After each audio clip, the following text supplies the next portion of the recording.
Welcome to Kenton Teaches. Enjoy the video. In this video, I will explain how to play Uno Blokus. To begin, each player selects a color, receiving 21 unique pieces and 14 matching Uno cards. Shuffle your cards to create a personal draw pile, then draw 2 cards to form your starting hand. The first player then places any one of their pieces onto the game board, ensuring it covers their designated corner square. This sets the stage for an exciting game of strategy and card play.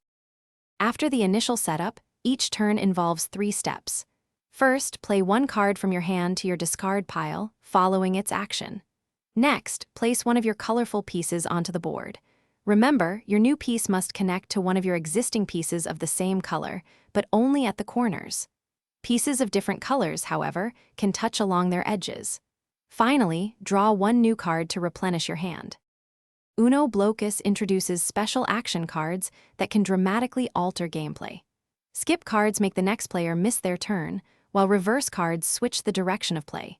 Draw 2 cards force the next player to draw 2 cards and then play 1. Wild cards are powerful, letting you declare any color for your next piece. Additionally, the edge-to-edge card allows you to place a piece touching your own pieces along their sides, breaking the usual corner-only rule. The game concludes when no player can legally place any more pieces onto the board. To determine the winner, each player counts the total number of squares in their remaining, unplayed pieces. The player with the fewest unplayed squares is declared the winner. For a more challenging experience, advanced scoring awards 15 bonus points if you successfully play all your pieces, encouraging strategic placement throughout the game. Thanks for watching. Please subscribe if this video was helpful.